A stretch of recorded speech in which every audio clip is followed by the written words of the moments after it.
que es algo que Jesús anunció que tiene que suceder en medio de su pueblo en la última generación. Ahora, el clamor de medianoche es un evento específico que Jesús anunció que ocurriría en el tiempo previo a su segunda venida, en medio de su pueblo, el pueblo adventista, en medio de las vírgenes adventistas, las vírgenes que salieron a recibir al esposo, y tardándose el esposo, porque la profecía anunciaba que habría una tardanza, todas se habrían dormido. Entonces, fíjense, la profecía tiene que cumplirse. Todas las vírgenes se habrían dormido. ¿Qué significa dormido? Y todas tendrían sus ojos cerrados a la luz de sus lámparas. Como dice Jesús en Mateo 25, del 1 al 5, cuando habla de el tiempo de su venida como ladrón en la noche, entonces el reino de los cielos será semejante a 10 vírgenes, que tomando sus lámparas salieron a recibir al esposo. Ahora nosotros tenemos que identificar esas vírgenes y sabemos que es el pueblo adventista, que en 1844 salió a recibir al esposo. Y tardándose el esposo, porque habría una tardanza, un periodo de tardanza, cabecearon todas. O sea, cuando uno cabecea, quiere mantenerse despierto, pero no puede, y se le cierran los ojos. Y se durmieron. Y cerraron los ojos y se durmieron. Ahora, esto tenía que pasar con el pueblo adventista. Entonces, si uno ve en la historia lo que pasó, ve que literalmente los primeros adventistas durmieron y descansaron, y el resto de los adventistas somos los que estamos este tiempo, pero tendríamos los ojos cerrados. ¿A qué? A la luz de nuestras lámparas, porque no estaríamos viendo la luz de nuestras lámparas. Entonces estaríamos durmiendo y sería justamente un evento espiritual, porque no estaríamos viendo la luz de nuestras lámparas. Si algo pasó, ¿qué pasó? Cabecearon todas y se durmieron. Ahora, ¿y qué pasó cuando durmieron? Esta profecía habla de un sueño y una ceguera espirituales, y que ocurriría en el pueblo adventista, porque después de cabecear, cerrar sus ojos a la luz de sus lámparas, tiene un micrófono abierto. ¿Quién tiene un micrófono abierto? ¿Alguien tiene un micrófono abierto? Si se puede fijar.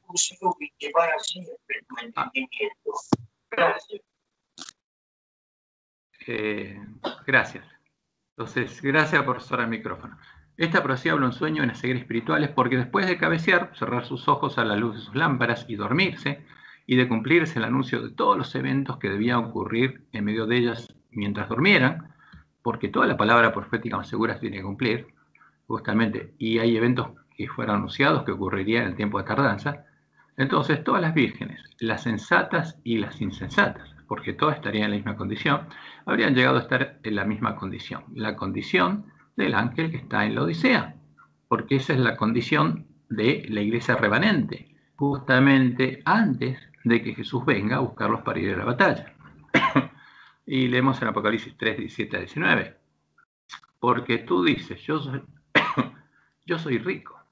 Ahora, ¿qué creería el ángel de la Odisea? Porque estaría soñando con los ojos cerrados y creería que es rico. Y dice, y me he enriquecido y de ninguna cosa tengo necesidad. ¿Y qué le dice Jesús? Le dice algo claro que tiene que escuchar el ángel de la Odisea, que no sabe cuál es su condición. ¿Por qué no sabe? Porque tiene los ojos cerrados y no ve. Y no sabes que tú eres un desventurado, miserable, pobre, ciego y desnudo. Estás desnudo. Ahora, ¿qué pasa cuando alguien está desnudo? No tiene el manto de la justicia de Cristo. Y si está ciego, no ve. Y si es pobre, no es como el ángel de Esmirna que era rico. No tiene la misma fe que la iglesia primitiva. Y si es miserable, es una condición terrible. Y si es desventurado, es que no tiene la bendición de Dios. ¿Y por qué pasa esto? Entonces, este es el misterio que tiene que entender el ángel de la Odisea, porque el ángel de la Odisea no es que sea una persona insensata, está dormida, porque las vírgenes sensatas están en la condición del ángel de la Odisea. Ahora, ¿qué va a pasar? Cuando esas vírgenes se despierten, esa condición va a cambiar y se va a ver que son sensatas. Pero mientras tanto, mientras duermen, esta es la condición. Y todas se creen ricas, pero no saben cuál es la condición, pues están durmiendo. Y este pueblo hay que despertarlo. Por tanto, Jesús le dice, yo te aconsejo que de mí compres oro refinado en fuego para que seas rico. Ahora, ¿qué compraste? ¿Qué compraste? lo que se vende en la Odisea. Pero no lo compraste de mí, dice Jesús. Ahora, ¿qué vendés? Lo que se vende en la Odisea, lo que se compra y se vende en la Odisea. Pero eso te tiene esa condición. Ahora, por eso yo te aconsejo, dice Jesús, que de mí compres. Otra cosa, oro refinado en fuego, que es el amor de Dios, es lo que estaba en el corazón de Jesús, para que seas rico, y vestiduras blancas para vestirte, y que no se descubra la vergüenza de tu desnudez, y unge tus ojos con colirio, para que veas. Ahora, tenés que oír mis palabras y ver. Yo reprendo y castigo a todos los que amo. Sé pues celoso y arrepiéntete. Ahora, primero tenés que ungir tus ojos con colirio, tenés que ver lo que está pasando y tenés que arrepentirte. Porque el ángel de la Odisea dice, ¿de qué tengo que arrepentirme? De nada. Yo soy parte de la iglesia verdadera, soy parte de la iglesia remanente, soy adventista del séptimo día, conozco la verdad. Pero Jesús le dice, no la conoces. Tienes que ver y arrepentirte. Ahora, por supuesto, no lo condena, porque le dice claramente al ángel de la Odisea que no sabe lo que está pasando. Entonces, es que su pecado es un pecado de ignorancia. Pero cuando lo vea y vea lo que está pasando, va a tener que arrepentirse. Hay un micrófono abierto, por favor, fíjense, porque somos muchos. Entonces, ¿qué pasaría con las vírgenes adventistas? Porque esta es la palabra profética segura y se tiene que cumplir y no podemos negarla. Porque si nos la negamos, nos quedamos oscuras. Y Jesús anunció que estas vírgenes, que estarían en esta condición, serían despertadas por un clamor que empezarían a escuchar a medianoche, en la mitad de la noche, al comienzo de la tercera vigilia de la noche, en medio de la oscuridad de la noche. Y leemos en Mateo 25, 6 y 7. Y a la medianoche se oyó un clamor. Aquí viene el esposo, salid a recibirle. Entonces alguien vio algo que le indicaba que el esposo ya venía. Y esas son las señales de los tiempos. Jesús nos dijo en Mateo 24, porque empezó predicando este sermón diciendo que va a ser como las hojas de la higuera. Entonces, cuando viéramos que empiezan a brotar las hojas de la higuera, porque la higuera la asoció a la profecía y las hojas a los eventos proféticos que pasarían en la última generación.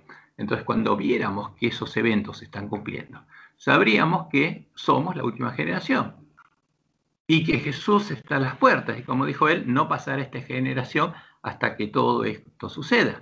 Entonces, cuando alguien ve esas señales, ¿qué le dice a sus hermanos? Aquí viene el esposo, salid a recibirse, prepárense. Entonces, cuando se despiertan estas vírgenes, todas aquellas vírgenes se levantaron. ¿Cuántas se levantaron? Todas. ¿A cuántas hay que despertar? A todas. Todas las vírgenes tienen que oír el clamor de medianoche y se tienen que levantar. ¿Y qué tienen que hacer cuando se levantan? Tienen que arreglar sus lámparas. Ahora, ¿por qué? Tienen que arreglar sus lámparas, para que sus lámparas iluminen el camino que tienen que recorrer hasta llegar a la ciudad de Dios. Porque el camino que tienen que recorrer es el camino que Dios le mostró a la de Juan en su primera visión, porque le mostró el camino que el pueblo antista iba a recorrer en la última generación, hasta llegar a la ciudad de Dios, entrar por las puertas, justamente ser hecho parte de la ciudad del templo de Dios y entrar con el esposo a las bodas. Entonces, fíjense, las vírgenes tienen que escuchar este clamor. Ahora, de las palabras de Jesús se desprende que el objetivo del clamor de medianoche, el objetivo que deben tener en cuenta y alcanzar todos los siervos fieles que se despierten, arreglen sus lámparas, porque eso es lo primero que hay que hacer. Vean el camino que tienen que recorrer para llegar a la ciudad de Dios y entrar con el esposo a las bodas, y empiecen a darles el alimento a tiempo a sus hermanos, a las vírgenes que aún están dormidas y en las condiciones del ángel de la Odisea, tienen que alcanzar. ¿Cuál es el objetivo? El objetivo es este. Primero, a ver, ¿qué dice Jesús? Todas las vírgenes deben ser despertadas. ¿Cuántas? Todos los adventistas del séptimo día. O sea, los siervos fieles tienen que, si llegan a entender cuál es el mensaje de Jesús, tienen que dárselo a todos sus hermanos. Todas las vírgenes deben ser despertadas. No deben parar hasta que todos oigan el clamor de medianoche. El clamor de medianoche debe continuar siendo escuchado hasta que todas las vírgenes adventistas sean despertadas. Segundo, todas deben escuchar el mensaje. Aquí viene el esposo, salir a recibirle. Todas deben saber cuáles son las señales de los tiempos que ya se cumplieron, cuáles son las hojas brotadas de la higuera que nos anuncian que la nuestra es la última generación y que la venida del esposo, como ladrón en la noche, para llevarnos con él a la batalla de Armagedón, está a las puertas. Porque Jesús viene a buscarnos para ir con él a la batalla, pero tiene que haber una esposa. Para que el espíritu y la esposa puedan llamar al pueblo que está en Babilonia y decirles ven, tiene que haber una esposa. Jesús tiene que haber confesado el nombre de los vencedores del pueblo adventista en las bodas. Tiene que haber 144.000 sellados, como Dios le mostró en el Juan. Entonces, el tercer punto que es claro es que todas deben ver la luz de la palabra profética más segura, que alumbra el lugar oscuro, y llegar a conocer cuál fue el cumplimiento de la profecía de la historia y entender por qué todas deben arreglar sus lámparas, para que su luz ilumine el camino que deben recorrer hasta llegar a la ciudad de Dios, a la Nueva Jerusalén, y entrar por sus puertas con el esposo a las bodas. Ahora, porque este es un punto clave. Si las vírgenes no arreglan sus lámparas, sus lámparas no pueden iluminarles el camino. Sí, este es el grupo donde Edith también y otros hermanos estuvieron llamando a algunos para estudiar. Punto 4.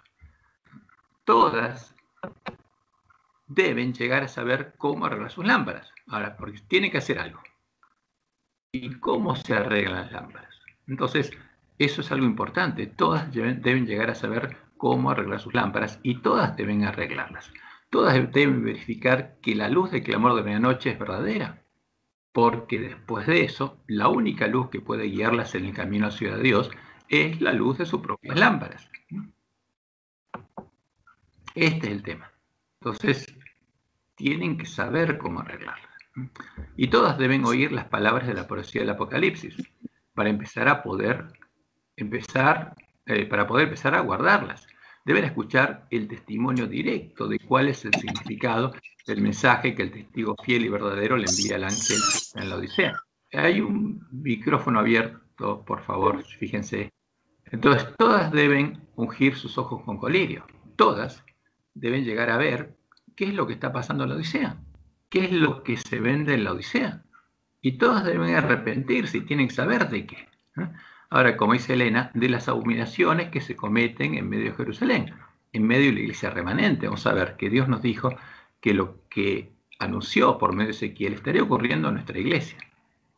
Y todas deben comprar del santo, el verdadero Jesús, del testigo fiel y verdadero, oro refinado en fuego y vestiduras blancas para vestirse, para poder entrar con el esposo a las bodas. Ahora, por eso es muy importante que el pueblo adventista escuche este mensaje, porque de escucharlo depende su destino eterno, y todos tienen que escucharlo.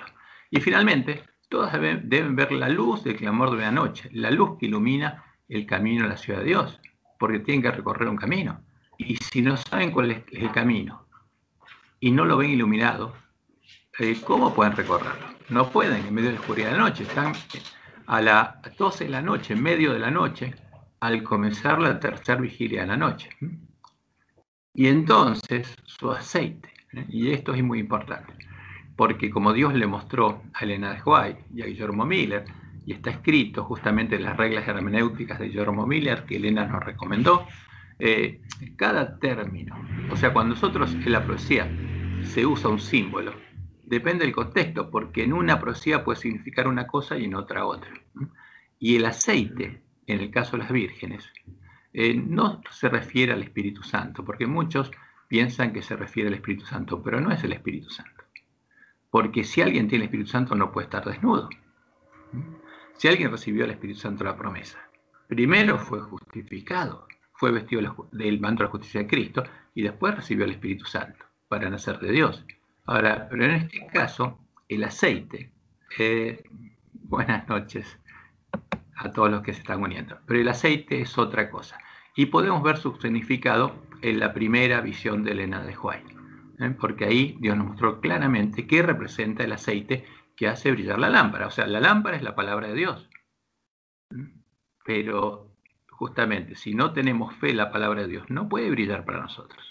Ese es el significado del aceite en la parábola de las vírgenes. Ahora vamos a ver la primera visión de Elena de White, donde Dios le mostró lo que sucedería con nosotros cuando en la última generación fuéramos despertados por el clamor de medianoche. Y ella relata lo siguiente, mi primera visión. Como Dios me ha mostrado el camino que el pueblo adventista ha de recorrer en viaje a la santa ciudad. ¿Cuándo? Cuando viera ese camino, así como la rica recompensa que se dará a quienes aguarden a su Señor cuando regrese del festín de bodas. Mientras estaba orando ante el altar de la familia, dice ella, el Espíritu Santo descendió sobre mí y me pareció que me elevaba más y más, muy por encima del tenebroso mundo. Miré hacia la tierra para buscar al pueblo adventista, pero no hallé en parte alguna. Fíjense, esta es una visión simbólica, porque ese camino es simbólico. Pero Dios le quiso mostrar algo. Entonces ella estaba en la tierra e hizo que se elevara a un lugar donde no estaba ella. Y ella miró para abajo, pero después se dio cuenta que el pueblo adventista en la última generación estaría recorriendo un camino que estaría mucho más alto que ella, y mucho más alto. Y ella dice, miré hacia la tierra para buscar al pueblo adventista, pero no lo hallé en parte alguna. Y entonces una voz me dijo, vuelve a mirar un poco más arriba. Alcé los ojos y vi un sendero recto y angosto trazado muy por encima del mundo. El pueblo adventista andaba por ese sendero. Por supuesto, ¿qué había pasado? Ya no estaba en la condición del ángel de la Odisea, porque el ángel de la Odisea no estaba recorriendo ese camino. Estas son las vírgenes sensatas que arreglaron sus lámparas. El pueblo adventista andaba por ese sendero en dirección a la ciudad que se veía en el último extremo. O sea, esto es lo que recorreríamos simbólicamente en el tiempo de nuestra prueba, porque al fin del tiempo de la prueba tendremos que entrar por las puertas de la ciudad, tendremos que llegar al final del camino. En el comienzo del sendero, detrás de los que ya andaban, había una brillante luz, que según me dijo el ángel, era el clamor de medianoche. Ahora, ¿qué pasaba? Estas son las vírgenes que estaban dormidas y que habían sido despertadas por el clamor de medianoche. Y ahora, esa luz que había iluminado ese camino, les había mostrado el camino, justamente las había despertado y ellas estaban recorriendo ese camino siendo guiadas por la luz de sus lámparas. Entonces, si esto es muy importante, el clamor de medianoche tiene que mostrar ese camino. Ahora, tiene que mostrar cuál es la puerta y cuál es el camino. Porque Jesús nos dice que busquemos la puerta estrecha y después recorramos el camino angosto que lleva a la vida. Y ese es el camino que Dios le estaba mostrando en el Ajuay. Por eso sabemos que la luz del clamor de medianoche también tiene que mostrarnos cuál es la puerta estrecha y cuál es el camino. Ahora, Jesús nos advirtió que pocos iban a entrar por ese camino y muchos iban a entrar, digamos, por la puerta estrecha y el camino angosto, y muchos iban a entrar por la otra puerta. Por eso es una advertencia importante para nosotros, porque tengamos en cuenta que esa luz nos tiene que mostrar justamente la puerta estrecha y el camino angosto, que el ángel de la Odisea no conoce. Y dice, esta luz brillaba a lo largo del sendero y alumbraba los pies de los caminantes para que no tropezaran. Delante de ellos iba Jesús, guiándolos hacia la ciudad. O sea, porque ese pueblo iba recorriendo el camino angosto, puesto los ojos en Jesús. Y si no apartaban los ojos de él, iban seguros, ¿no? Entonces, si nosotros conocemos el camino y ponemos nuestros ojos en Jesús, que fue el que recorrió, el primer hombre que recorrió ese camino, porque vamos a ver, como Dios le mostró en Ajuay, lo que pasa en ese camino. Iban seguros. Pero no tardaron algunos en cansarse, diciendo que la ciudad estaba todavía muy lejos y que contaban con haber llegado más pronto a ella, porque ese es el tiempo de prueba del pueblo adventista. Tienen que recorrer ese camino. Y en ese camino, Dios tiene que hacer una obra en ellos, para que cuando lleguen al final, ya reflejen plenamente la imagen de Jesús. Entonces, y ella vio que entonces Jesús los alentaba levantando su glorioso brazo derecho, del cual dimanaba una luz que ondeaba sobre la hueste adventista y exclamaban, ¡Aleluya! Otros, ¿por qué? Porque entendieron qué es lo que estaba pasando y siguieron adelante. Otros negaron temerariamente la luz que brillaba tras ellos. ¿Qué pasó? Perdieron su fe ¿en qué? En la luz de sus lámparas, porque la luz del clamor de medianoche viene de sus lámparas, diciendo que no era Dios que los había guiado hasta allí. Entonces, ¿qué pasó? Perdieron su fe en la palabra de Dios, en la luz que estaba iluminando ese camino. Pero entonces se extinguió para ellos la luz. ¿Qué pasó? Sin fe, las lámparas no pueden brillar. Que estaba detrás y dejó sus pies en tinieblas. De modo que tropezaron y perdiendo de vista el blanco y a Jesús, cayeron fuera del sendero, en el mundo sombrío y perverso. Entonces, lo que Dios nos muestra es que es importante que no perdamos nuestra fe en su palabra, que arreglemos nuestras lámparas y que comprobemos justamente cuál es la verdad, porque de eso depende nuestra vida. Y acá hay una ilustración que hicieron los primeros adventistas sobre este camino, o sea, la visión que tuvo Elena de White. Al final de todo está la ciudad de Dios. Pero ellos vieron que algunos se caían del camino y quedó reflejado aquí. Ahora, y que Jesús es el que iba guiando a su pueblo en este camino. Y por supuesto, tenemos que llegar a entender bien cuál es este camino, porque ese es el Evangelio eterno. Entender cuál es la puerta y cuál es el camino que tenemos que recorrer y cuál es la promesa de Dios. Es el Evangelio eterno, ¿no? El verdadero Evangelio. El Evangelio que conocía y vivía la iglesia primitiva. Esa es la verdad echada por tierra por el hombre pecado. ¿Cuál es la verdadera puerta y cuál es el verdadero camino? Entonces, como Dios le mostró a Elena en la visión de la manada pequeña, el pueblo adventista solo empezaría a recorrer este camino en la última generación. Los primeros adventistas creían que lo estaban recorriendo y muchos hacen ilustraciones diciendo que desde 1844 estamos recorriendo este camino. Y no, nunca el pueblo adventista recorrió este camino. Es lo que Dios le mostró a Elena, es una profecía. Hay un micrófono abierto, por favor. Sí, ya. Hay un micrófono abierto. Sí, bueno, pero a ver si lo apaga. Ahí está. Bueno, entonces, Dios le mostró en esta visión a la manada pequeña que el pueblo adventista solo empezaría a recorrer este camino en la última generación después de que se hubieran cumplido todos los eventos anunciados para el tiempo de tardanza. Después que el pueblo adventista hubiera llegado a estar en la condición del ángel de la Odisea.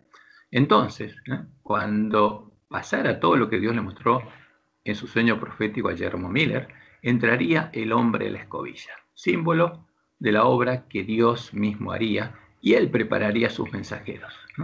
¿Por qué? Porque empezaría a barrer todas las cosas que son espurias. Dejaría solas las verdaderas y las ordenaría y les mostraría cuál es el verdadero significado de la profecía a sus mensajeros, y él los enviaría a llevarles su mensaje a sus hermanos, a despertar y a darles el alimento a tiempo a sus hermanos. Entonces, ¿quiénes serían sus mensajeros? Los que clamaran a él, los que clamaran a Dios y Dios los guiara a entender la verdad. Entonces, esta es una parte, la última parte de su sueño Guillermo Miller, que después la vamos a ver para entender ordenadamente cuáles serían los eventos y cómo se cumplieron en medio de la iglesia adventista. Dice él, mientras estaba así llorando y lamentándome por la gran pérdida y la gran responsabilidad que me tocaba, dice, me acordé de Dios y le pedí fervorosamente que me mandase ayuda. ¿Qué había pasado? Dios le había dado un mensaje, el mensaje 1844, y él vio que ese mensaje sería, digamos, cambiado o modificado por los propios adventistas, que desparramarían las joyas, o sea, las joyas proféticas, la profecía, e introducirían en medio de ellas joyas y monedas falsas. Y lo harían los adventistas, y lo hicieron los pioneros. Y después de eso, como Jesús dijo, entrarían otras personas, vendrían de otro lado, lobos vestidos de ovejas, que traerían suciedad y basura, destrozarían el cofre, y con toda la suciedad y la basura que introducirían, llegarían hasta tapar todas las joyas y monedas verdaderas. Y lo único que estaría ante nuestra vista, en nuestras habitaciones, en nuestras mentes, serían suciedad y basura, o sea, falsa profecía, como después Dios le mostró en el White. Entonces, cuando alguien clamara a Dios y le pidiera ayuda porque querría conocer la verdad, Dios respondería. Dice Miller, inmediatamente se abrió la puerta y cuando toda la gente se hubo ido, entró un hombre en la habitación. Tenía una escobilla en la mano, tenía una escoba para barrer. Abrió las ventanas y comenzó a barrer el polvo y la basura de la habitación. Y por supuesto, como en la profecía de Ezequiel 8, la habitación es nuestra mente, porque ahí tenemos las cosas, ahí guardamos las cosas, nuestro conocimiento. Y esa sería justamente la mente de un ángel de la Odisea, la habitación de un ángel de la Odisea. ¿Qué tendría en la mente? Eso, lo que Dios le mostró a Miller. Ahora, pero alguien se daría cuenta y clamaría a Dios. Y entonces Dios lo ayudaría a barrer todo el polvo y la basura de su mente, toda la suciedad y la basura que había sido introducida en su mente. Y dice Miller, le grité que tuviese cuidado, porque había joyas preciosas dispersas entre la basura. Me contestó que no temiese, porque él les prestaría su cuidado. Después, mientras barría el polvo y la basura, las joyas espurias y las monedas falsas, también las que habían introducido los propios adventistas, subieron todas y salieron por la ventana como una nube, y el viento se las llevó. O sea, Dios lo ayuda a deshacerse del polvo, de la basura y de las joyas espurias y las monedas falsas. En el bullicio, dice, cerré los ojos por un momento y cuando los abrí, toda la basura había desaparecido. Las preciosas joyas, las monedas de oro y plata y los diamantes, ¿verdad? ¿Crece? Estaban desparramadas. ¿Qué pasa? Estaban desparramadas en profusión por toda la pieza. El hombre puso entonces sobre la mesa un cofre mucho mayor y más hermoso. Entonces, porque el primero era un cofre chico y ahora puso un cofre más grande, con mucho más espacio, y era más hermoso que el primero, y reuniendo a puñados las joyas y las monedas y los diamantes que estaban en el primer cofre, los puso en este otro cofre, hasta que ni uno solo quedó afuera, a pesar de que algunos de los diamantes no eran mayores que la punta de un alfiler. Llamándome entonces me dijo, ven y ve. Miré en el cofre, pero el espectáculo me deslumbraba. Las joyas brillaban 10 veces más que antes. Esa es la promesa de Dios. Ahora, ordenados como estaban en el cuadro de 1843, las profecías tenían un brillo interesante, que hizo que el pueblo adventista comiera el librito con gozo, tuviera en su boca fuera dulce como la miel, pero el librito le amarró el vientre. ¿Por qué? Porque lo que ellos pensaban que iba a pasar no pasó. Y después Dios nos mostró, y vamos a ver, que esas profecías, muchas de esas profecías estaban mal ubicadas en ese cuadro. ¿Por qué? Porque si las colocábamos en el orden correcto, necesitábamos un cofre mucho más grande y más hermoso, otro tipo de orden. Y entonces en este cofre, ordenadas de otro modo, las joyas brillaban 10 veces más que antes, porque ahora sí brillaban lo que tenían que brillar. Y dice Miller, pensé que habían sido limpiadas en la arena por los pies de aquellos impíos que las habían desparramado y pisoteado en el polvo. Estaban dispuestas en hermoso orden dentro del cofre, otro orden, cada una en su lugar, sin que el hombre que las había puesto allí se hubiese tomado un trabajo especial, porque él sabía cómo había que ordenarlas. Y entonces dice, grité de gozo al ver ese espectáculo, dice, grité de gozo, y ese grito me despertó. Y ahí empieza el clamor de medianoche, porque dio un grito de gozo. ¿Y ahora qué tiene que hacer? Tiene que ir a mostrar a sus hermanos ese espectáculo. Y ahí empieza el clamor de medianoche. Ahora, cada uno de sus hermanos, al ver estas joyas, brillando 10 veces más, va a dar un grito de gozo, se va a despertar. ¿Y qué va a hacer? Va a ir a contarle a sus hermanos, porque eso es lo que Dios dice que tenemos que hacer. Como lo dice en Malaquías 3:16, entonces los que temían a Jehová hablaron cada uno de sus compañeros. Y la promesa de Dios es que ellos van a ser el especial tesoro en el día de la batalla, cuando Él actúe. Entonces, con este grito de gozo que damos al ver las joyas proféticas brillando 10 veces más que antes dentro del nuevo cofre, empieza el clamor de medianoche. Entonces, fíjense, solo después de leer y oír las palabras de la profecía de Apocalipsis, porque eso es lo que Dios nos dice, que para entender este mensaje tenemos que leer y oír las palabras de la profecía del Apocalipsis. El ángel lo decía, podría empezar a guardarlas. Entonces, en medio del pueblo adventista empezaría a producirse el verdadero reavivamiento de la piedad primitiva, porque habríamos completado la obra de la reforma y habríamos vuelto a tener el Evangelio eterno. Porque justamente el Evangelio eterno es la luz que ilumina el camino que recorre los hijos de Dios. ¿Cuál es la puerta? ¿Cuál es el camino? Porque ese es el camino que están recorriendo los miembros de la iglesia primitiva. Pero al perderse el conocimiento de la verdad, ese camino dejó de ser recorrido, porque nadie encontró la puerta. Hasta que la encontráramos en la última generación, nadie habría encontrado la puerta estrecha. Y fíjense lo que Dios nos dice. En Testimonios para los Ministros, página 113, párrafo 3, dice Elena. El libro del Apocalipsis inicia con una orden a entender la instrucción que contiene. ¿Y para quién es la orden? Para nosotros. Bienaventurado el que lee, y no solamente hay que leer, y los que oyen las palabras de esta profecía, hay que entenderlas, declara Dios, y guarda las cosas en ella escritas, porque nuestra misión es guardarlas, pero no podemos guardarlas si no las leemos y no las entendemos.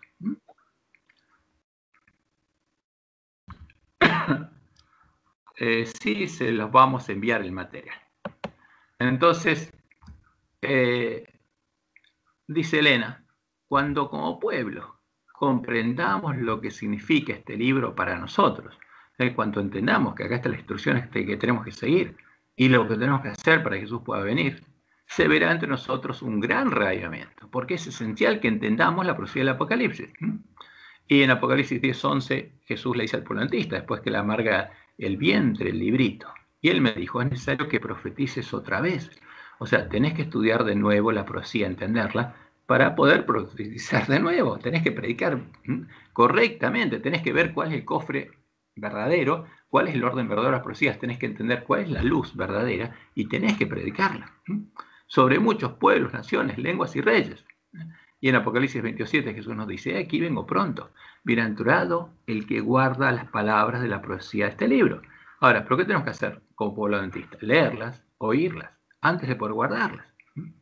Y la promesa de Dios, es, como está en el Conflicto de los Siglos, página 517, es que antes que los juicios de Dios caigan finalmente sobre la tierra, habrá entre el pueblo del Señor, donde, en medio de la iglesia adventista, un avivamiento de la piedad primitiva. ¿De qué? De la piedad primitiva. La piedad que tenía la iglesia primitiva. El pueblo conocía a su Dios, que conocía la verdad, cual no se ha visto nunca, dice, desde los tiempos apostólicos. Ahora, y entonces el espíritu del poder de Dios serán derramados sobre sus hijos, porque esto tiene que pasar antes que llegue el día de la batalla. Tiene que haber un clamor que despierta al pueblo antista, y para que el pueblo antista recorra ese camino y pueda recibir la bendición de Dios. Ahora, este es el mensaje. Hay otro micrófono abierto, por favor, si se fijan. Este es el mensaje que vamos a tratar de compartir en esta serie de estudios, para que podamos ver el camino que lleva a la ciudad de Dios y podamos empezar a recorrerlos, puestos los ojos en Jesús, por supuesto. Aquí me falta terminar. Ahí está. ¿Quiénes deben oírlo? Todos los adventistas, todas las vírgenes dormidas. Como Dios anunció que ocurriría, podemos ver que en nuestro tiempo la iglesia está dividida. Ahora, ¿y por qué pongo esto? Porque vi que en este grupo de estudio de WhatsApp hay división. ¿Y cómo está dividida? Como Dios dijo que estaría dividida. Y se nota especialmente justamente en estos dos grupos. Ahora, están los hermanos que acusan a la iglesia de haberse convertido en Babilonia, de haber caído, y creen que Dios está llamando a su pueblo a salir de ella. Y acusan a los hermanos que no salieron de ella de ser parte de Babilonia y ser defensores de la corporación, como le llaman. Y por otra parte, hay hermanos que permanecen en la iglesia y algunos, como la de Roma, llaman disidentes a los que creen que la iglesia adventista está en apostasía y que hay que salir de ella. O a los que creen que las creencias fundamentales de los pioneros han sido cambiadas y en ellas se han introducido errores, y se alegran algunos hermanos cuando alguno de ellos, de algunos de estos disidentes, que como los llaman, se aleja de la iglesia o echan a los disidentes de la iglesia. Ahora, fíjense, esto está pasando en la iglesia y Dios anunció que iba a pasar, y ahora después vamos a ver cómo lo anunció. Ahora, por eso uno debe preguntarse, ¿por qué? Porque cuando uno ve lo que está pasando, se da cuenta que esto pasa entre ángeles de la Odisea. Por eso nos preguntamos, ¿alguno de ellos escuchó?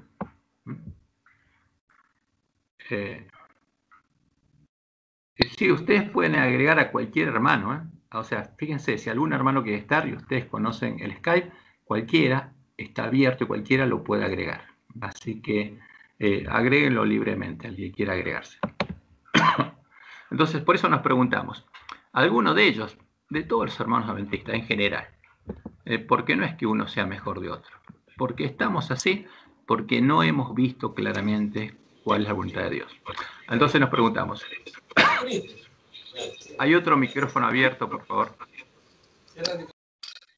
¿Alguno de ellos escuchó el clamor de medianoche? Entonces, de estos dos grupos, o sea, los que salieron de la iglesia o los que están en la iglesia y se alegran que los que piensan distinto y a los que llaman disidentes se vayan, o los borran. Entonces, la pregunta es, ¿alguno de ellos escuchó el clamor de medianoche? ¿Alguno de ellos arregló sus lámparas? ¿Alguno de ellos recuperó el conocimiento de la verdad? ¿Alguno de ellos entró por la puerta estrecha y está recorriendo el camino angosto? Y tenemos que preguntarlo. Y la respuesta es clara. Si lo hubieran hecho, entonces con sus lámparas encendidas, deberían haber encontrado, entendido y deberían poder identificar y diferenciar claramente lo siguiente. Y uno les pregunta y no lo pueden hacer. Ahora, ¿cuál es la diferencia entre Jerusalén y Babilonia? Entonces, ¿es la iglesia adventista Jerusalén o en la profecía o es Babilonia? ¿Cómo se refiere la profecía a la iglesia adventista? Y no se refiere, no le llama Babilonia, le llama Jerusalén. Entonces, la profecía, la iglesia remanente está identificada como Jerusalén, no como Babilonia. Y no podemos llamarla Babilonia. Ahora, ¿pueden diferenciar cuál es la semilla de trigo y la semilla de la cizaña? Y si hubieran arreglado sus lámparas, tendrían que poder hacerlo, porque eso es lo que podríamos hacer cuando arregláramos nuestras lámparas. Ahora, sin arreglar nuestras lámparas, es imposible poder hacerlo. Tendríamos que poder identificar claramente cuál es la puerta estrecha y cuál es la puerta ancha. ¿Por qué? Porque los que están recorriendo el camino angosto encontraron la puerta estrecha y entraron por ella y saben cuál es la puerta ancha y saben cuál es el camino espacioso. Ahora, tendríamos que conocer e identificar claramente el camino angosto, porque la luz del clamor de medianoche ilumina ese camino.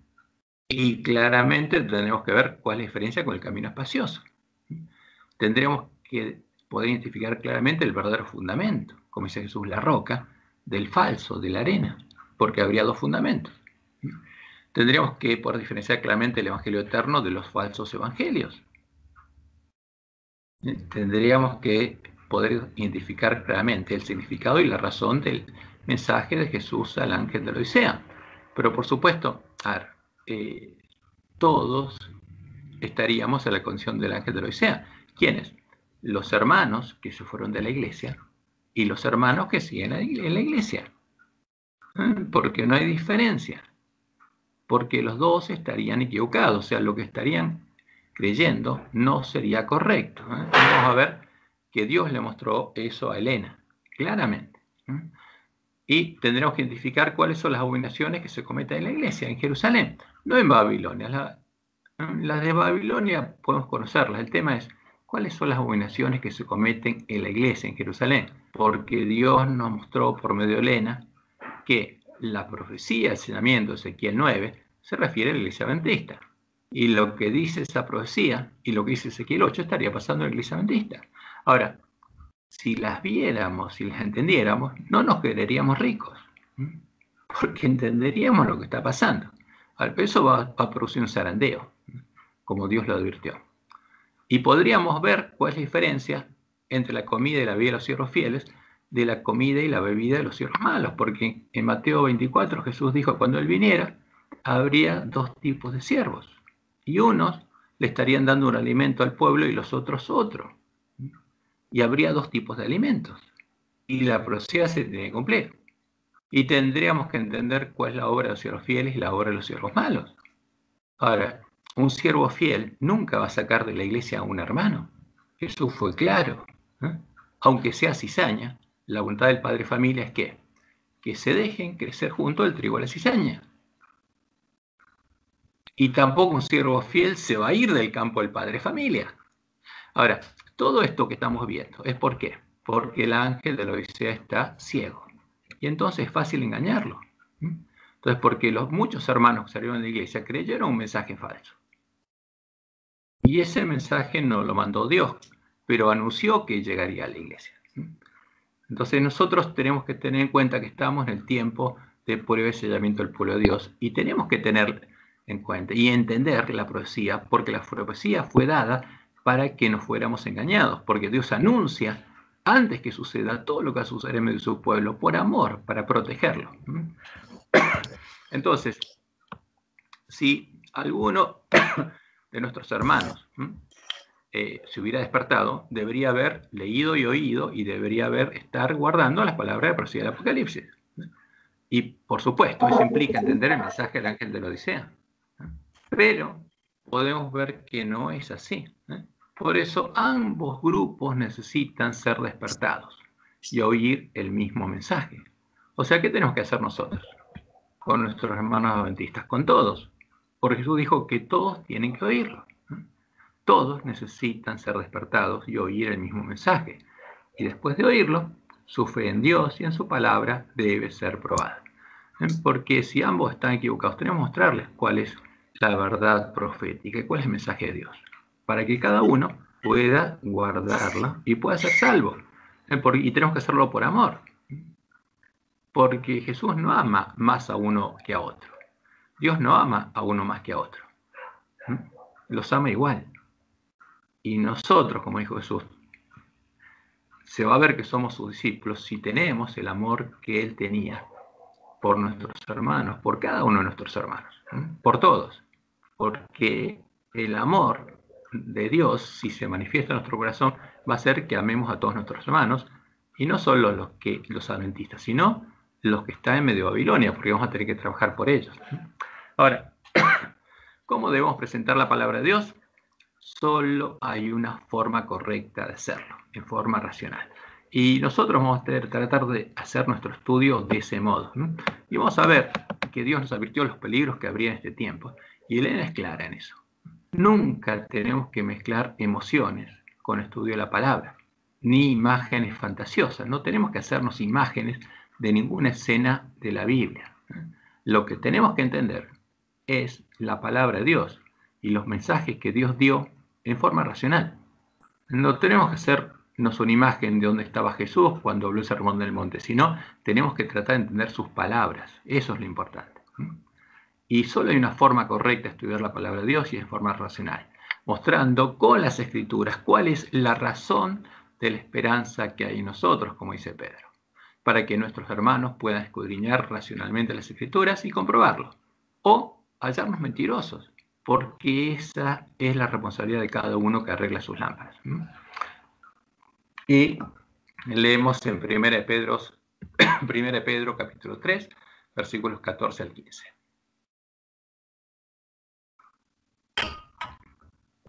Mas si alguna cosa padecéis por causa de la justicia, bienaventurados sois, como dijo Jesús. Ahora, si los persiguen por causa de la justicia, son bienaventurados, porque así persiguieron también a todos los hijos de Dios. Por tanto, no os amedrentéis por temor de ellos. Si alguno los persigue, no tengan temor, ni os conturbéis, sino santificad a Dios el Señor en vuestros corazones y estad preparados siempre para presentar. Y esto lo tienen que hacer todos los hijos de Dios. Y es lo que hay que hacer en clamor de la noche. Defensa con mansedumbre y reverencia ante todo el que os demande razón de la esperanza que hay en vosotros. Entonces, ¿qué tenemos que presentar? La razón de la esperanza que tenemos. Si alguien recupera el conocimiento del Evangelio verdadero, tiene que explicar por qué cree en eso, por qué cree que esa es la promesa de Dios. Y tiene que hacerlo dando razón. ¿Y cómo podemos dar razón? Con la palabra de Dios, como dice Pablo en Romanos 17. Así que la fe es por el oír, y el oír por la palabra de Dios. Un escrito está. ¿Por qué crees esto? Está escrito. Así dice Jehová. Y en Romanos 12, 1 y 2, Pablo dice lo siguiente: así que, hermanos, os ruego, por las misericordias de Dios, que presentéis vuestros cuerpos en sacrificio vivo, santo, agradable a Dios. ¿Qué es lo que le agrada a Dios? Vuestro culto racional. A Dios le agrada que comprendamos cuál es su voluntad. ¿Y cómo? Racionalmente, porque Él se comunica con nosotros racionalmente, no de otro modo. No os conforméis a este siglo, sino transformaos por medio de la renovación de vuestro entendimiento, para que comprobéis cuál sea la buena voluntad de Dios, agradable y perfecta.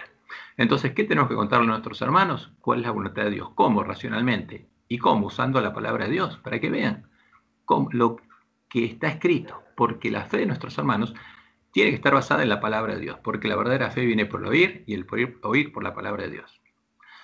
Y como leemos en Hechos 17:11, los bereanos eran más nobles que los que estaban en Tesalónica, pues recibieron la palabra con toda solicitud, escudriñando cada día las escrituras. O sea, cada día escuchaban a Pablo y escudriñaban las escrituras para ver si estas cosas eran así. Y no le creían a Pablo, le creían a quién, a Dios, porque creían a lo que estaba escrito.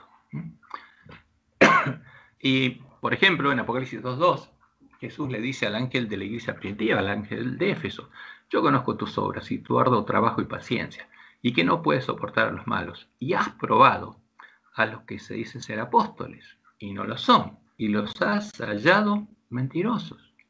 Por eso, la iglesia primitiva tenía una fe que era pura, porque no la podía engañar, porque tenían sus lámparas encendidas y probaban a los que se decían ser apóstoles y no lo eran, y los hallaban mentirosos. Ahora, ¿qué pasa con las vírgenes dormidas y con sus lámparas? No hacen esto.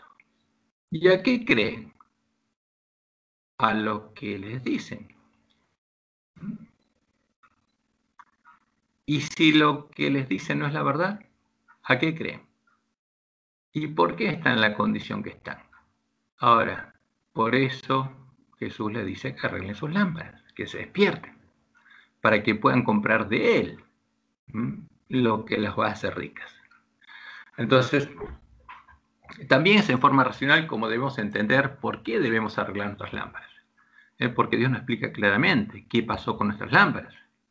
¿Y cómo hacerlo? Siguiendo las instrucciones de Dios. Y eso es esencial porque es lo primero que tenemos que hacer. Porque si nuestras lámparas no iluminan correctamente, no podemos seguir el camino. Y vamos a terminar esta primera reunión hablando un poco de la identidad y la misión del pueblo adventista. Ahora, y la pregunta es, porque muchos lo hacen, ¿es realmente el pueblo adventista la iglesia remanente?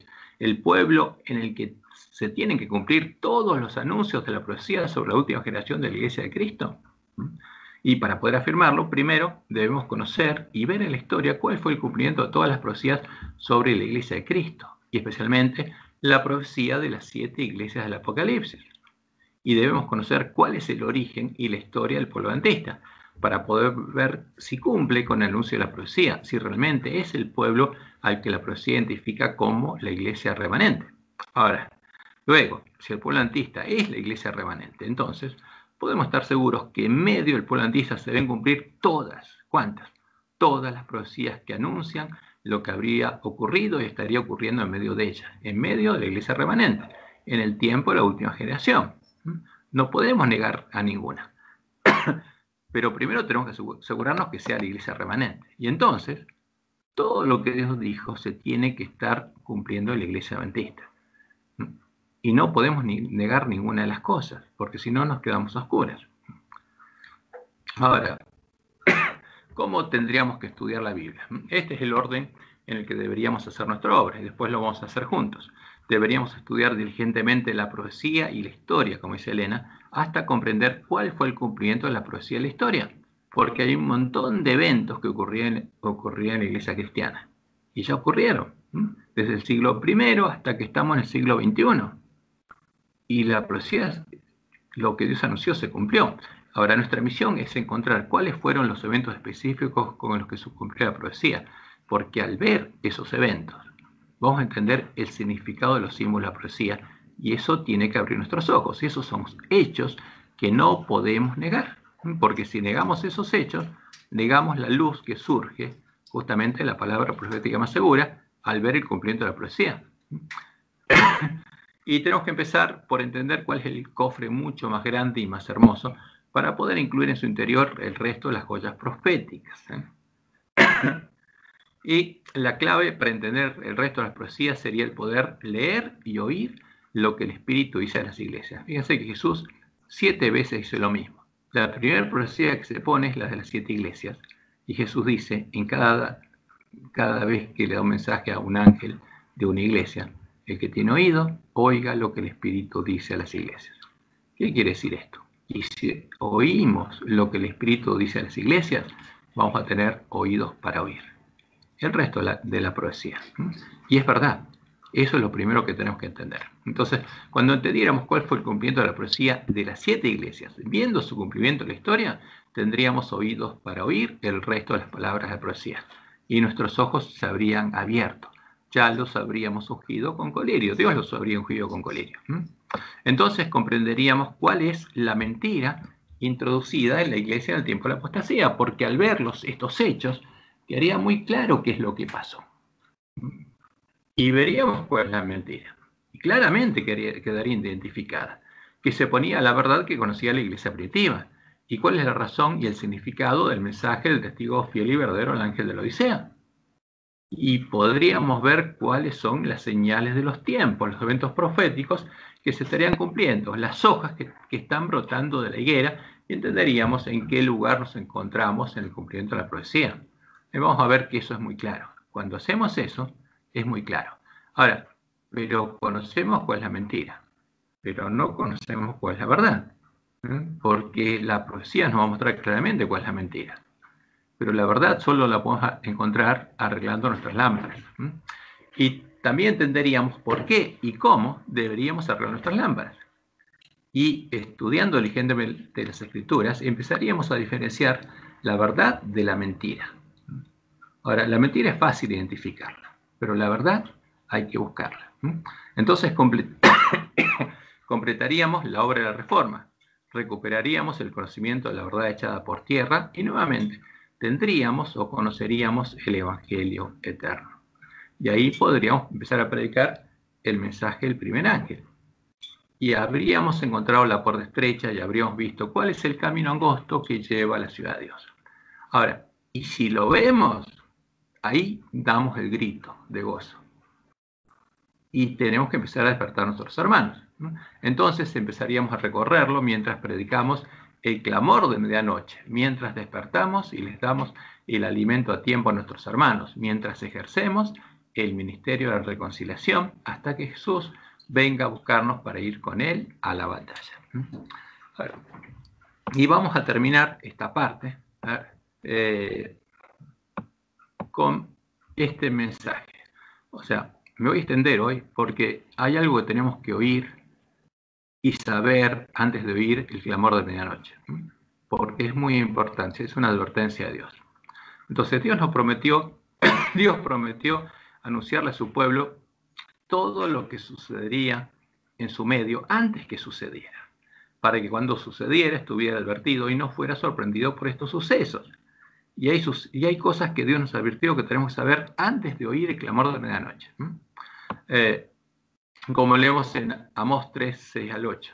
Porque no hará nada Jehová el Señor sin que revele sus secretos a sus siervos, sus profetas. Dios prometió no hacer nada, que no pase nada en medio de su pueblo, sin que Él lo hubiera anunciado. Si el león ruge, acá el león de la tribu de Judá ruge, ¿quién no temerá? Si habla Jehová el Señor, ¿quién no profetizará? Y en Isaías 42:9 nos dice, aquí se cumplieron las cosas primeras, y yo anuncio cosas nuevas, antes que salga a la luz. O sea, si algo va a pasar en medio de su pueblo, antes que pase, yo os las haré notorias, dice. Por eso es una promesa. Y como dice Elena en Hechos de los Apóstoles, páginas 10 al 11, ella dice, a través de los siglos de persecución, lucha y tinieblas, Dios ha sostenido a su iglesia. Ni una nube ha caído sobre ella sin que Él hubiese hecho provisión. Ni una fuerza opositora se ha levantado para contrarrestar su obra sin que Él lo hubiese previsto.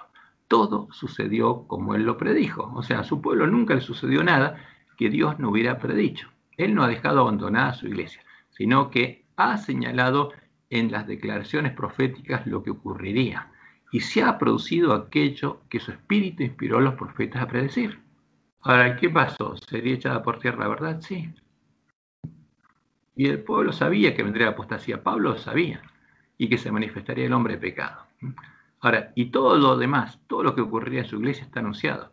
Todos sus propósitos se cumplirán. Su ley está ligada a su trono y ningún poder del maligno puede destruirla. La verdad está inspirada y guardada por Dios y triunfará contra toda oposición. Entonces nosotros tenemos que estar seguros, pero tenemos que preocuparnos de entender lo que Dios dijo que iba a pasar, porque lo anunció para que nosotros lo supiéramos y no fuéramos sorprendidos.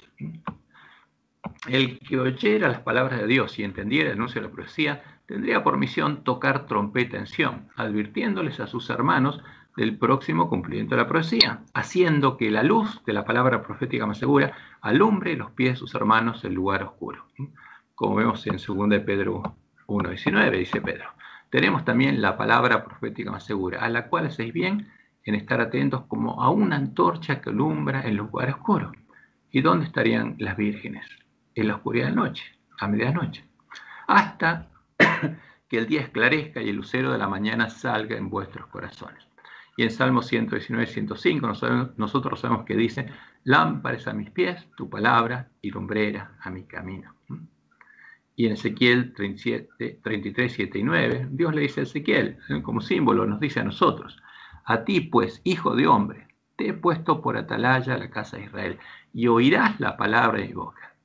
Y esto se lo dice a todo el que oye sus palabras, y los amonestarás de mi parte. Cuando yo dijere al impío, impío, cierto, morirá, si tú no hablares, para que se guarde el impío su camino, el impío morirá por su pecado, pero su sangre yo la demandaré de tu mano.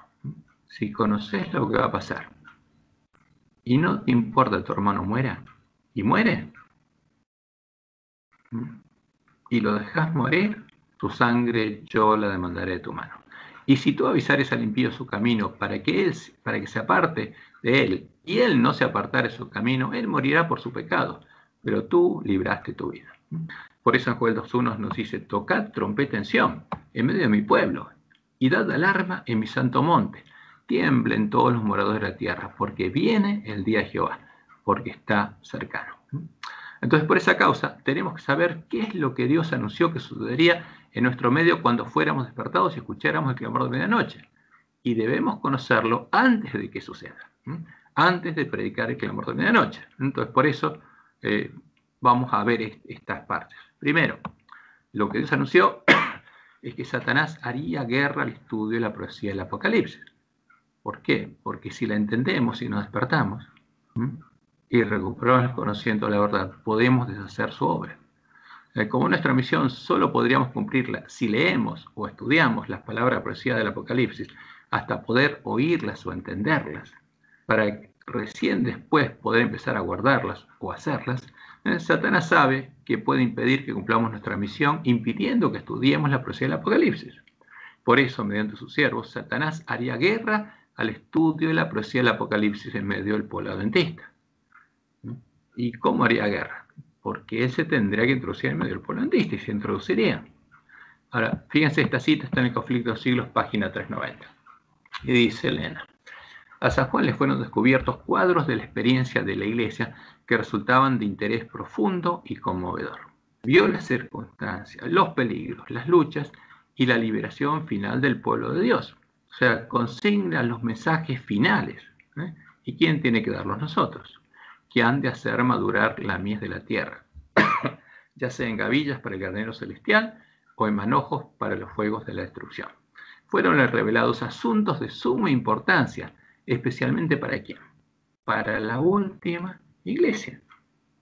¿Y con qué objeto? Fíjense, esto es importante. Está hablando de la Odisea. Con el objeto de que los que se volviesen del error a la verdad. ¿Qué pasaría en la Odisea? El pueblo estaría en el error y se creería rico. Ahora, cuando fuera despertado y viera que está en el error, tendría que volverse del error a la verdad. Pudiesen ser instruidos con respecto a los peligros y luchas que les esperaban. Nadie necesita estar a oscuras en lo que concierne a lo que ha de acontecer en la tierra. Ahora dice Elena: ¿por qué existe pues esta ignorancia general acerca de tan importante porción de las Escrituras? ¿Por qué es tan universal la falta de voluntad para investigar sus enseñanzas? Y está hablando del pueblo adventista. Dice: es resultado de un esfuerzo del príncipe de las tinieblas para ocultar a los hombres lo que revela sus engaños. No quiere que entendamos la profecía del Apocalipsis, y especialmente lo que ocurrió en la historia de la Iglesia.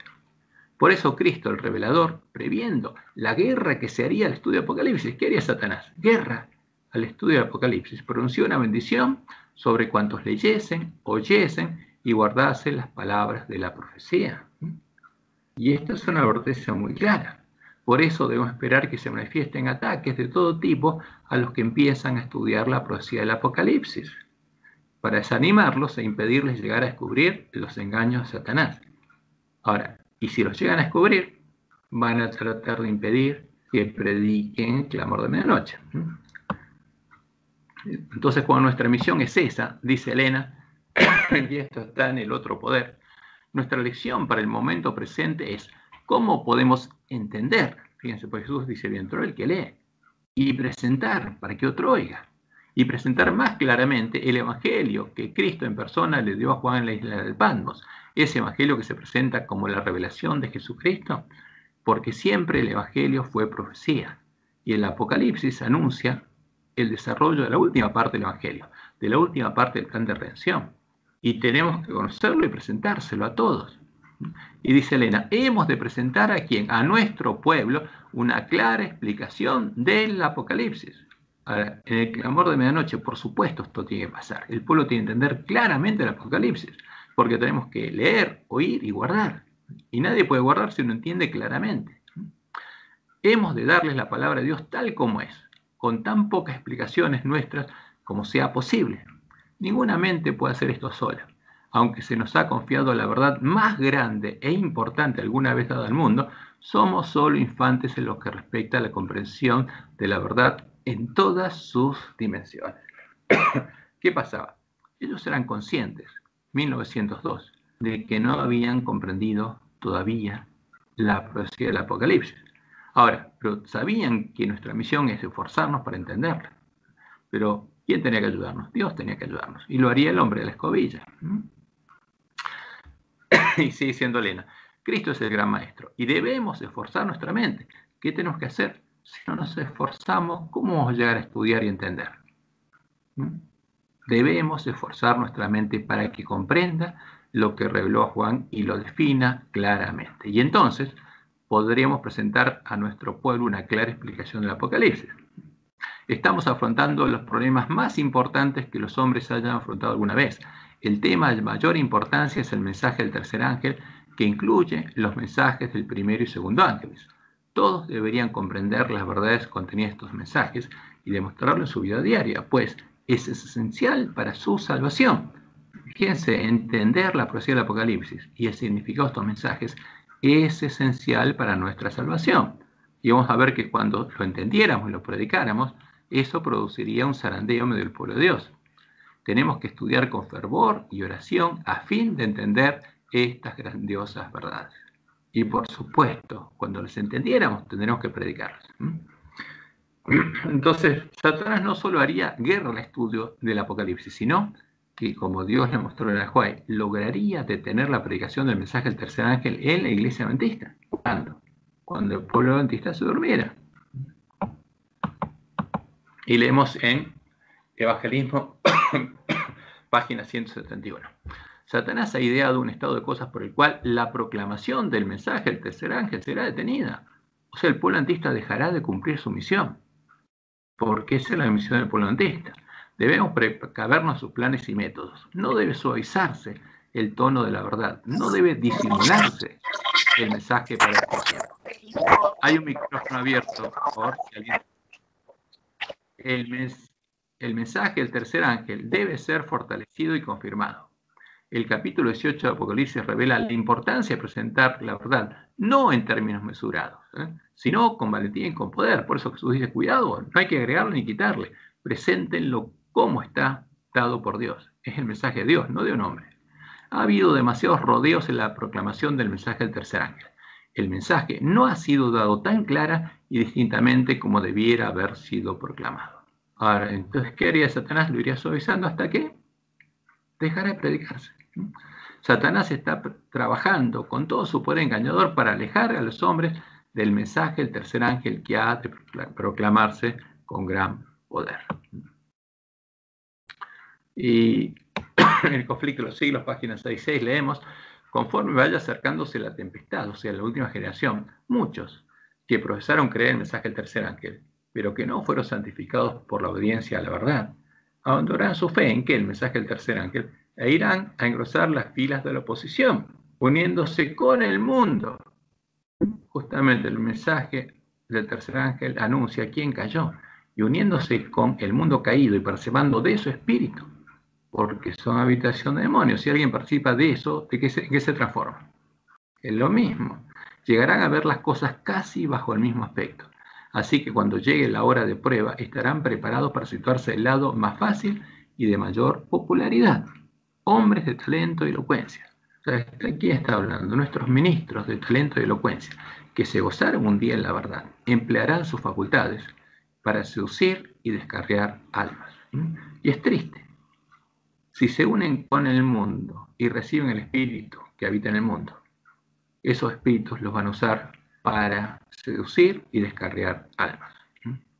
Y la última cita que encontramos aquí es: el último engaño de Satanás se hará para que no tenga efecto el testimonio del Espíritu de Dios. Sin profecía, el pueblo será disipado. Ahora, ¿qué buscaría Satanás? Primero, que no entendiéramos el Apocalipsis, y después nos dejaría sin profecía. Y esa es la condición del ángel de la Odisea, porque no tiene ninguna luz prendida. Su lámpara está apagada, tiene sus ojos cerrados a la luz de sus lámparas. Y está en la oscuridad de la noche sin profecía. Satanás trabajará hábilmente en diferentes formas y mediante diferentes instrumentos para perturbar la confianza del pueblo remanente de Dios en el testimonio verdadero. Ahora, y no solo eso, sino que Satanás haría que en lugar de la verdadera profecía se predicara la falsa profecía, para que el pueblo adventista creyera que conoce la profecía y que predica la profecía. Y este es un mensaje a los ministros, una advertencia, y es terrible. Vamos a copiar un pedacito. Muchos, dice Elena, ocuparán nuestros púlpitos sosteniendo en las manos la antorcha de la falsa profecía, encendida por la infernal tea satánica. Ahora, ¿quién crearía falsa profecía? Satanás, con un objetivo muy claro: guiarnos a un lugar equivocado, porque la profecía es una luz que tiene que guiarnos. Y muchos ministros ocuparían nuestros púlpitos sosteniendo en las manos la antorcha de la falsa profecía, encendida por la infernal tea satánica. O sea, en vez de predicar la verdad, porque nuestros ministros estarían engañados, serían ángeles de la Odisea, a los cuales habrían engañado, estarían predicando ¿qué cosa? La falsa profecía. Ahora, ¿qué pasaría si alguno se despierta y empieza a dudar de esa luz? Si se albergan dudas e incredulidad, dice Elena, los ministros fieles serán retirados de entre aquellos que creen saber tanto. O si también tú conocieses, dijo Cristo, a lo menos en este tu día, lo que es para tu paz, mas ahora está encubierto a tus ojos. Tienes los ojos cerrados, estás como el ángel de la Odisea. Ahora, ¿qué tiene que pasar con nuestros ministros? Porque todos seríamos ángeles de la Odisea. Todos tendríamos que despertarnos, todos tendríamos que oír el clamor de medianoche, y entonces todos seríamos probados. Y hay citas que son duras, pero son cosas que pasarían. Y es la palabra profética que Dios anunció para que lo supiéramos. Habrá aún entre nosotros mercenarios y lobos con piel de oveja, que tratarán de persuadir al rebaño de Dios a que ofrezca sacrificios a otros dioses antes que a Dios. Ahora, se repetiría lo que sucedió en el tiempo en que Acab se casó con Jezabel. En medio del pueblo de Dios había profetas que ofrecían sacrificios a otros dioses antes que a Jehová. Y también estas citas son duras, pero es lo que Dios anunció. Y tendríamos que abrir los ojos, porque no tendríamos lucha contra carne y sangre. Habrá espíritus seductores y doctrinas de demonios en medio de la iglesia, no solamente falsa profecía. Y estas influencias malignas aumentarán. Pero aferraos al comienzo de vuestra confianza y permaneced firmes hasta el fin. Y pasaría, es la palabra profética más segura. Por eso Dios no nos dejó a oscuras. Y si vemos que pasa esto, entonces eso no implica que la iglesia adventista deje de ser Jerusalén. Simplemente que en Jerusalén se está cumpliendo lo que Dios anunció que pasaría en Jerusalén. Ahora, ¿qué tenemos que hacer nosotros? Tenemos que oír también justamente cuál es el mensaje de Dios y qué es lo que Dios nos dice que tenemos que hacer. No tenemos que correr a dar un mensaje equivocado. tenemos que estudiar la palabra profética más segura, tenemos que entender qué es lo que Dios dijo que ocurriría y tenemos que hacer lo que Él dijo que tenemos que hacer. Entonces, y también nos advirtió que cuando finalmente arregláramos nuestras lámparas, escucháramos el clamor de medianoche y se reanudara la predicación del mensaje del tercer ángel en su gloria creciente, porque empezaría de a poquitito el mensaje, pero a medida que se van uniendo personas a ese mensaje aumenta en volumen hasta que se transforma en el fuerte pregón. Entonces se produciría un zarandeo.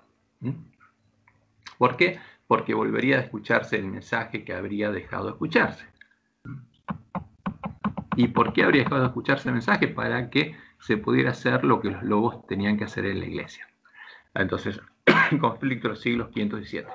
Antes que los juicios de Dios caigan finalmente sobre la tierra, hasta la promesa de Dios, habrá entre el pueblo del Señor un avivamiento de la piedad primitiva, cual no se ha visto nunca desde los tiempos apostólicos. ¿Por qué? Porque se va a recuperar el conocimiento de la verdad. Ese pueblo va a ver ese camino iluminado y lo va a empezar a recorrer. Y entonces el espíritu del poder de Dios serán derramados sobre sus hijos. Y se reanuda la predicación del mensaje del tercer ángel. Y como Dios le mostró en el Juárez, dice, vi el tercer ángel. Dijo mi ángel acompañante. Su obra es terrible, su misión es tremenda. ¿Por qué? Porque predicar ese mensaje en medio de la iglesia de la Odisea va a producir un gran zarandeo. Porque el pueblo va a ver lo que no veía. Es el ángel que ha de separar el trigo de la cizaña y sellar o atar el trigo para el granero celestial. Estas cosas debieran absorber completamente la mente y la atención.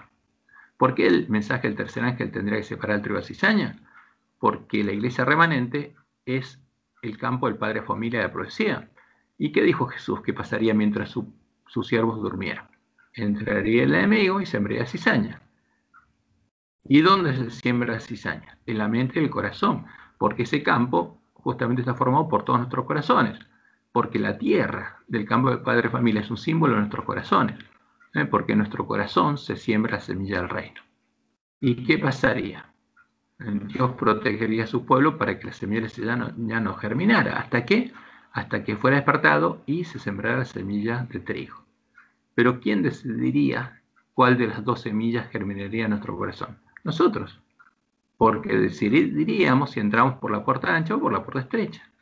Y entonces, al oír el mensaje del tercer ángel, va a empezar a germinar el trigo o la cizaña. Por eso tenemos que estar conscientes de lo que va a pasar. Y dice Elena la próxima cita, el mensaje del tercer ángel no será comprendido por aquellos que se niegan a caminar en su gloria creciente, porque van a rechazarlo.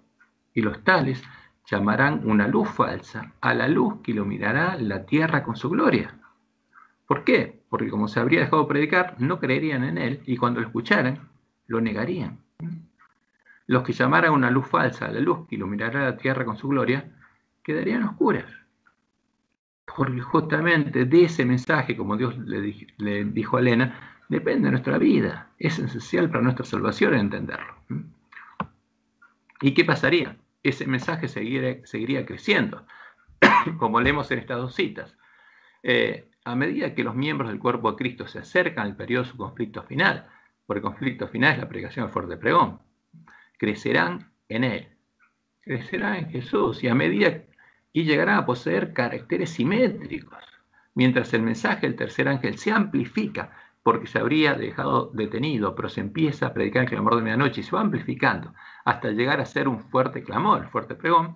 Gran poder y gloria acompañarán a la obra final. Es la lluvia tardía que reanima y fortalece al pueblo de Dios para que pueda afrontar el tiempo de angustia de Jacob, al cual se refirieron los profetas. La gloria de esa luz que acompaña al tercer ángel será reflejada sobre ellos. Esto es una promesa.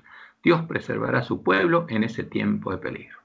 Y la próxima cita es Elena, a medida que el mensaje del tercer ángel se convierta en el fuerte pregón, y a medida que un gran poder y gloria corona la terminación de la obra, el pueblo fiel de Dios participará de esa gloria. Ahora, pero no puede participar de esto el que niega el mensaje del tercer ángel. Por eso es importante que antes de escucharlo, sepamos lo que va a pasar cuando lo escuchemos. ¿Por qué? Porque nos va a choquear. Seguro que nos va a choquear, como Dios dijo. Y tengamos en cuenta de no rechazarlo, sino clamar a Dios y comprobar si es verdad o no es verdad. Y no podemos rechazar los hechos que vamos a ver. Dice Elena, Justamente este poder y gloria que se manifiesta en su pueblo es la lluvia tardía, la cual revive y fortalece a los hijos de Dios para pasar por el tiempo de angustia. Sus rostros brillarán con la gloria de la luz que hace brillar el tercer ángel. Y la próxima advertencia, porque tenemos que oírlo, antes de oír el mensaje al ángel de la Odisea, es la siguiente.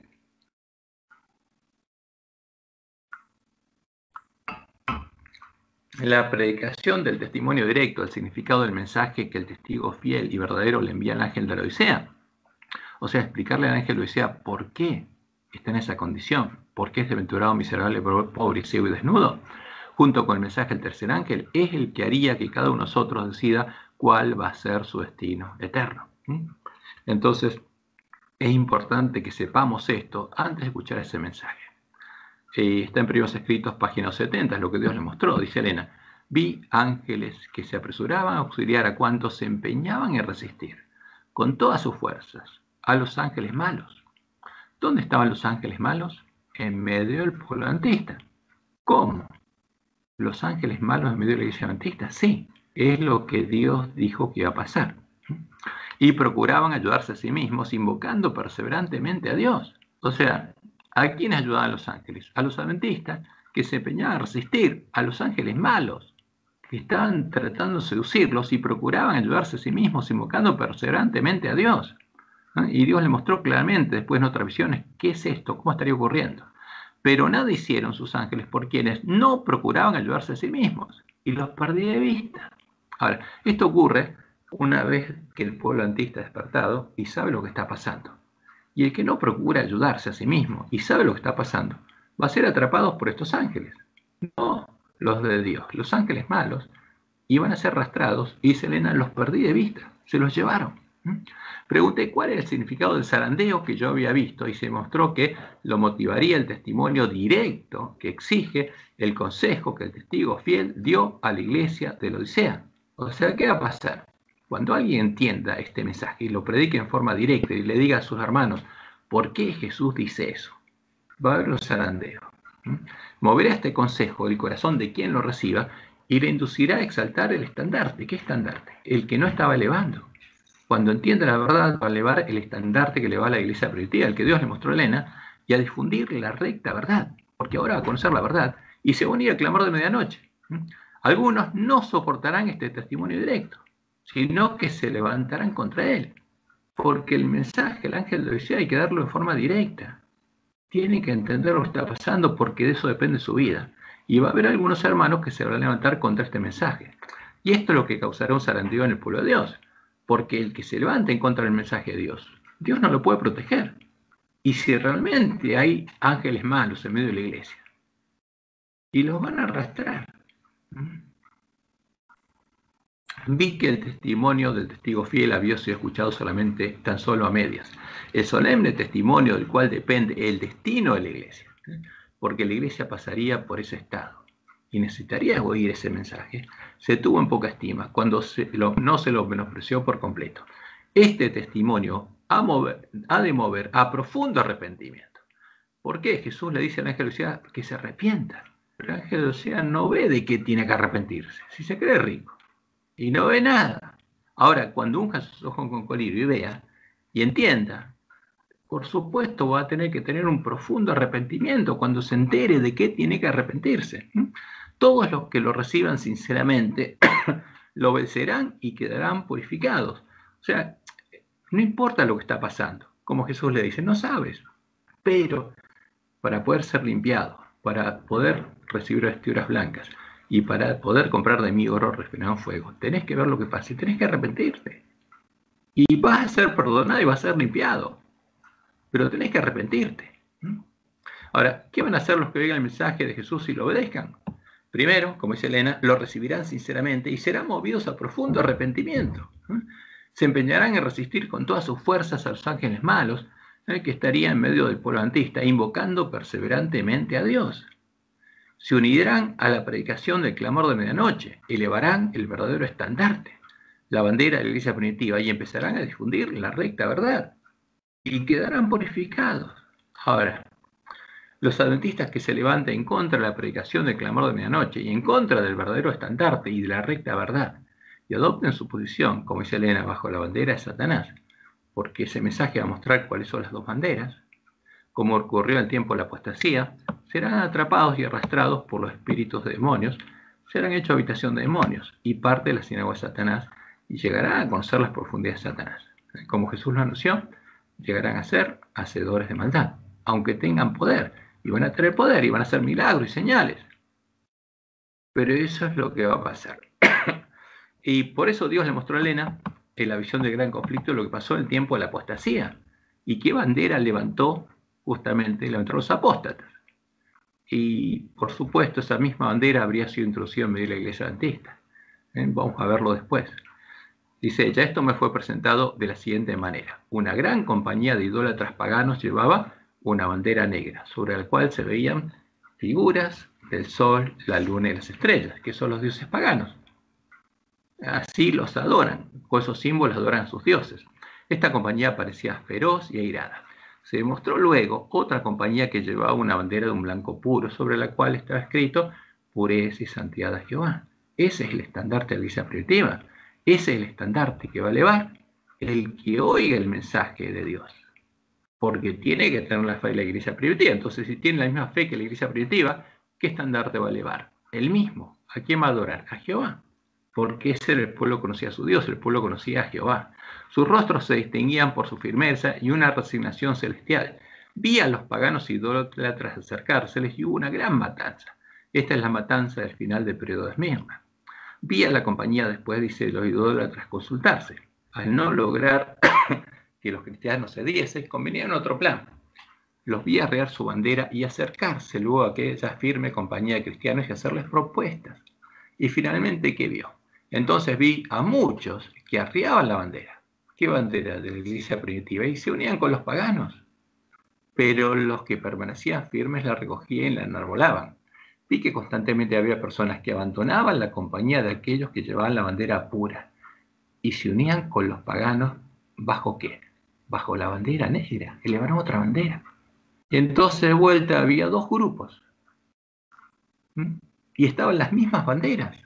Porque estaba la iglesia primitiva, realmente la iglesia primitiva que elevaba la misma bandera, por eso ante Jehová, y estaban en los otros, pero ahora se llamaban cristianos católicos romanos, porque eran parte de la región universal o católica del Imperio Romano, la región ecuménica del Imperio Romano, y elevaban la bandera negra, la misma bandera, y adoraban a los mismos dioses, pero ahora los llamaban con nombres cristianos. ¿Y qué empezaron a hacer? Para perseguir a los que llevaban la blanca. Y ahí vemos a la iglesia caída que adora a los demonios y eleva la bandera negra a los paganos con las imágenes de sus ídolos, empezando a perseguir a la verdadera iglesia de Cristo. Muchos eran muertos y sin embargo la bandera blanca se mantenía en alto y otros creyentes eran suscitados para reunirse en derredor de ella. Entonces fíjense, esto es muy importante porque cuando vemos en la historia qué pasó, ahí vemos claramente por qué la bandera negra de los paganos está en los edictos de Roma que mandaban mandar a los guerreros cristianos porque no adoraban a los ídolos de Roma. Y ahí está claro cuál es la bandera negra de los paganos. Lo que está claro también en esta visión es cuál es la bandera de la iglesia primitiva. Pero tenemos que entender un montón de cosas y eso solo podemos entenderlo arreglando nuestras lámparas. Entonces vamos a entender por qué los cristianos elevaban esta bandera. Y vamos a entender por qué la otra es la bandera de Satanás.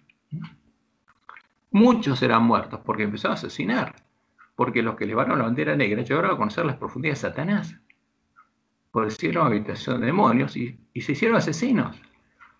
Muchos eran muertos, sin embargo la bandera blanca se mantiene en alto y otros creyentes eran suscitados para reunirse en derredor de ella. Y por eso Elena dice, una cosa es cierta, los adventistas el séptimo día que adoptan su posición bajo la bandera de Satanás, porque sería traída a la iglesia adventista. Pero cuando lo hace alguien conscientemente, primero abandonarán su fe en las advertencias y reproches contenidos en los testimonios del Espíritu de Dios. Entonces, es muy importante que entendamos esto. A ver, lo que va a pasar, porque se ha producido en zarandeo cuando se escuche el clamor de medianoche y se vuelve a predicar el mensaje de los tres ángeles, pero en su gloria creciente, entendiendo cuál es la verdad y entendiendo lo que está pasando en medio de la iglesia adventista. Y por eso nosotros sabemos que Dios anunció estas cosas para nuestro bien, para que las supiéramos, porque iban a ocurrir, y para que, teniendo fe en la palabra profética más segura, pudiéramos seguir el camino que ella nos ilumina. Como dice Elena, toda esta cosa pasaría en la iglesia adventista, y eso haría que quizás parezca que la iglesia está por caer, pero no caerá, permanecerá, mientras que los pecadores en Sión serán tamizados por la zaranda. El tamo será separado del precioso trigo. Esta es una prueba terrible, y no nos imaginamos lo terrible que va a ser. Y sin embargo, se llevará a cabo. ¿Por qué? Porque en medio de esta prueba, Dios va a perfeccionar a sus hijos. Nadie, sino únicamente los que han llegado a ser vencedores por la sangre del Cordero y por la palabra del testimonio de ellos, serán hallados con los leales y fieles. Los del remanente que purifican sus almas, los del remanente, hablando nosotros, que purifican sus almas obedeciendo la verdad, porque una vez que la escuchamos, tenemos que obedecerla.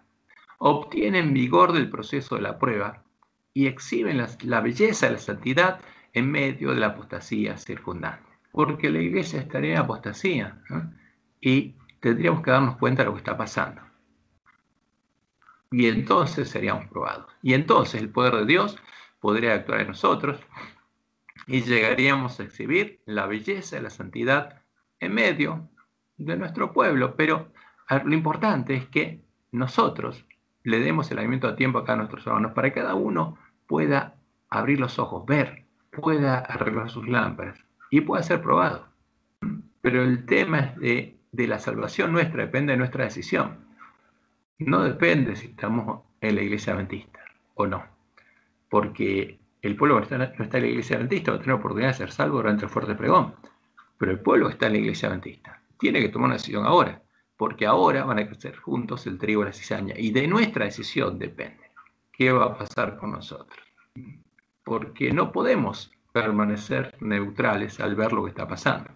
Tenemos que decidirnos por parte de Dios o en su contra. Y eso va a pasar y tiene que pasar. Y no podemos evitar que pase.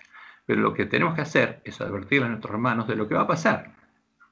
Para que estemos alertas.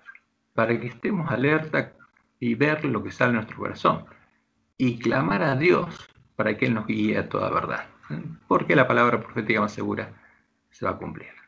Y lo más importante es que ninguno de nosotros se pierda, sino que tengamos la oportunidad de conocer la verdad y seguirla. Y bueno, este es parte del mensaje de Dios y es lo que tenemos que oír antes de empezar a ver las otras cosas que nos van a mover un poco el piso.